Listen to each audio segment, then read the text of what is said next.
मी किरण बारशे, राज्य पुरस्कार प्राप्त सेवानिवृत्त केंद्र प्रमुख.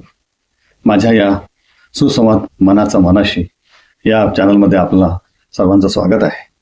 आपण यापूर्वी 3 पर्सनॅलिटीजची माहिती बघितली आणि ह्या पर्सनॅलिटीज बघून आपण आपणामध्ये बदल करणार आहोत किंवा इतर लोकांशी कसं वागावं ह्यासाठी ह्या पर्सनॅलिटीज माहिती करून घेणं गरजेचं असतं. आज आपण शेवटची पर्सनॅलिटी, कॉम्प्लायंट पर्सनॅलिटी याबाबत बघणार आहोत. तर आपण भेटणार आहोत पर्सनॅलिटीच्या त्या प्रकाराला ज्याचं मन एवढं परफेक्ट असतं की गुगल सुद्धा यांना अपडेट विचारतं. होय, आजचा विषय आहे कॉम्प्लायंट पर्सनॅलिटी अर्थात सुसंगत व्यक्तिमत्व म्हणजे सी टाईप. कॉम्प्लायंट पर्सनॅलिटी, सुसंगत व्यक्तिमत्व कसे असतात तर कल्पना करा, एक माणूस घरात आहे, मेजावर पुस्तक ठेवतो, 2 सेंटीमीटर डावीकडे आहे, तो पुन्हा सरळ ठेवतो, पुन्हा पाहतो, नाही अजून थोडं सरकायला हवं. म्हणजे एकच गोष्ट वारंवार करतो जोपर्यंत त्यांचं समाधान होत नाही. कारण हे परफेक्शनिस्ट असतात. त्यांना परफेक्शनिस्ट मॅन म्हणून सुद्धा ओळखलं जातं. जसं आपण आमिर खानला परफेक्शनिस्ट म्हणून त्याची ओळख आहे, अशाच प्रकारची मंडळी ही सुसंगत व्यक्तिमत्वाची मंडळी असतात. ही मंडळी वॉकिंग टॉकिंग वायफाय, सगळे कनेक्टेड. ही मंडळी शांत असतात, विचारपूर्वक बोलतात, कामात अतिशय नीटनेटके असतात आणि डेटा लॉजिक सर्व अपडेट. यांना बघून असं वाटतंय की देवा, हे लोक जन्माला येताना काय एक्सेल शीट घेऊन आलेत की काय, कारण यांना काम फार परफेक्ट आवडत. ही सी टाईपची मंडळी तर्कशील विचार करतात, सर्व कामे पद्धतशीर आणि शिस्तबद्ध करण्याचा प्रयत्न करतात, कोणत्याही गोष्टीत अति चौकशी करून खोलात जाण्याचा प्रयत्न करतात. निरीक्षण फार अचूक असतं, सूक्ष्म असतं आणि टास्क ओरिएंट असतो. बोलणे, काम करणे आणि जीवनशैलीमध्ये सुद्धा हे कर्तव्य दक्ष असतात. यांना कठीण कामे करायला खूप आवडतात. ही मंडळी कोणत्याही प्रश्नांची थेट उत्तर देणार नाहीत. ते थांबतील, विश्लेषण करतील आणि नंतर उत्तर देतील. ही मंडळी शंका खूप जास्त निर्माण करतात आणि कोणत्याही प्रश्नाच्या खोलात जाण्याचा प्रयत्न करतात. त्यामुळे यांचे प्रश्न खोचक असतात आणि इतरांना वाटतात की हे नेहमीच परिस्थितीवर फायदे व तोटा विचारात घेतात. परफेक्शन मॅन अशी ओळख यांची निर्माण झालेली वैशिष्ट्ये. या लोकांचे गुण ऐकून तुम्हाला वाटेल हे लोक कंपनी चालवतात की देश चालवतात, कारण हे खूप डिसिप्लिन असतात, शिस्तप्रिय असतात, हे नियमाचे बांधील असतात, हे चुका कमी करण्यावर भर देतात. यांच्याकडे प्लॅन ABCD असे तयार असतात. हे वेळ पाळण्यात पटईत असतात, फार काटेकोर असतात. समस्या निवारणमध्ये, प्रॉब्लेम सॉल्व्हिंगमध्ये यांचा हातखंडा असतो. यांना परफेक्शन इतकं आवडतं की हे चपाती गोल नसेल तर मॅप काढतात आणि म्हणतात हे जिओग्राफिकल एरर आहे. यांचं निरीक्षण अचूक आणि सूक्ष्म असते, कारण यांचे विचार तर्कशील असतात. यांच्या कामात अचूकता असते, पद्धतशीरपणा असतो आणि शिस्तपणा सुद्धा असतो. हे स्वतः परफेक्शनिस्ट असल्यामुळे किंवा हे स्वतःचे कामं अत्यंत अचूक करत असल्यामुळे इतरांच्या चुका सुद्धा खूप काढतात. यांच्या जीवनशैलीमध्ये कर्तव्यदक्षता असते. स्वतःवर आणि इतरांवर सुद्धा विश्वास कमी ठेवतात. परिस्थितीवर विचार जास्त करतात, नेमके असतात, शब्द पाळतात. वेळेचे व्यवस्थापन सुद्धा यांचे अत्यंत अचूक असते.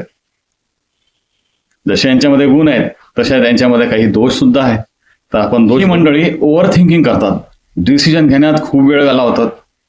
काम परफेक्ट नसेल तर हे झोपू शकत नाहीत किंवा ते काम पूर्ण सुद्धा करत नाहीत.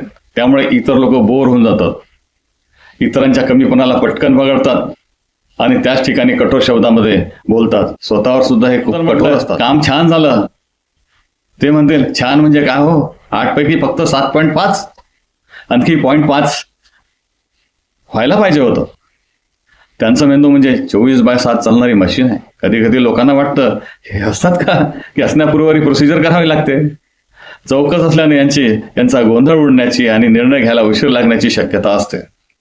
ही मंडळी अति चौकशी करत असल्यामुळे यांचा स्वभाव संशयी बनतो. त्यामुळे एकटं पडण्याची सुद्धा अधिक शक्यता असते. नेहमी इतरांना ते दोष देतात, टीका करतात आणि ही मंडळी फार मोठे टीकाकार असतात. स्वतःमध्ये बदल करायला आणि सुद्धा स्वीकारायला ते तयार नसतात. सोपी कामे हे कठीण करून पूर्ण करतात. त्यामुळे त्यांचा इतरांना खूप त्रास. स्वतःचा फायदा असेल तरच हे पुढाकार घेतात. स्वार्थीपणामुळे छोट्या फायद्यावर समाधानी राहत असल्याने मोठ्या फायद्यापासून हे नेहमी वंचित राहतात. अनेक वेळा दुसऱ्यावरून अवलंबून राहतात. त्यामुळे भविष्यात आळशी बनण्याची शक्यता जास्त असते. शंकामुळे अविश्वास निर्माण होऊन गोड नात्याला क्रिटिकल बनवून टाकतात. या मंडळींना हाताळणे म्हणजे एकदम ऑटोमॅटिक कार चालवण्यासारखं. योग्य बटन दाबलं तर स्मूथ, चुकीचं बटन दाबलं तर बस सिस्टीम एरर, जाग्यावरच थांबणार गाडी. तर त्यांना कसं हाताळायचं? तर काम नीट करून ना काटेकोर कामे आवडतात. यांना नुसतं बोलून आवडत नाही, तर यांना पुरावे आवडतात. Proof, data, screenshot. नाहीतर ते म्हणतील फिलिंग इज नॉट फॅक्ट. यांना फॅक्टवर भर असतो, पुराव्यावर भर असतो.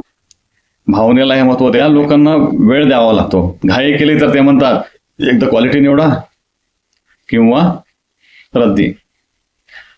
त्यांच्या पद्धतीचा आदर करा. हे लोक शांत आणि लॉजिक बेस्ड असतात. यांना इमोशनल ड्रामा आवडत नाही. ॲप्रिशिएशन देताना स्पेसिफिक बोलावं लागतं. तू भारी आहेस असं म्हणून चालणार नाही. तर दुसऱ्या भागात जो डेटा नीट मांडला तो एक्सलंट आहे असं म्हणा, म्हणजे त्यांना आवडतं. हे लोक आपल्या जीवनात फार तगडे असतात. त्यांचं जीवन म्हणजे चुकीला शून्य सहनशीलता, निर्णय क्षमता विकसित करण्याचा प्रयत्न आपल्याला करावा. ही मंडळी एकलकोंडे असतात. त्यामुळे पीपल ओरिएंटेड बनण्यासाठी यांना संधी द्यावी लागते. यांना जाणून बुजून यांना करून घ्यावं लागतं. काही अतिविचार स्टॉप करण्यासाठी कौशल्य सुद्धा यांच्यामध्ये विकसित करणे आवश्यक असतं. सार्वजनिक कामामध्ये यांचा सहभाग वाढवून अशा कार्यक्रमाची जबाबदारी यांच्यावर जर दिली तर हे खूप चांगल्या पद्धतीने काम करू शकतात आणि यांच्यामधील जी कमतरता आहे दूर होऊ शकते. इतरावर विश्वास ठेवणे, इतरांसोबत समायोजन करता येणे यावर सुद्धा आपल्याला भर देणं आवश्यक आहे. सामाजिकरण झाले पाहिजे अशी संधी आपण यांना करून द्या. समाजाभिमुख कामात हस्तक्षेप आणि लीड करण्यासाठी प्रोत्साहन आवश्यक असतं. तर मित्रांनो, कॉम्प्लायंट पर्सनॅलिटी म्हणजे शांत पण लेझर फोकस असलेले लोक. यांच्याकडून आपण शिकू शकतो नेटवर्क, डिसिप्लिन आणि लॉजिकल थिंकिंग. आणि हो, त्यांना त्रास देऊ नका. ते दिसायला शांत असतात पण रिपोर्ट आणि अनालिसिस ने तुम्हाला चांगलं शांत करू शकतात. बरं, व्हिडिओ आवडला असेल तर लाईक करा, शेअर करा आणि हो माझं चॅनल सबस्क्राईब केलं नसेल तर जरूर करा. असेच इन्फॉर्मेटिव्ह ज्ञानपर व्हिडिओ, मोटिवेशनल व्हिडिओसाठी व्हिडिओ तुम्हाला घेऊन. आर्ट इंटेलिजन्स, 8 प्रकारच्या बुद्धिमत्ता असतात. ह्या 8 प्रकारच्या बुद्धिमत्ताबाबत आपण पुढील व्हिडिओमध्ये माहिती घेणार आहोत. त्यासाठी माझं चॅनल जरूर सबस्क्राईब करा आणि इतरांना सुद्धा सांगा. धन्यवाद.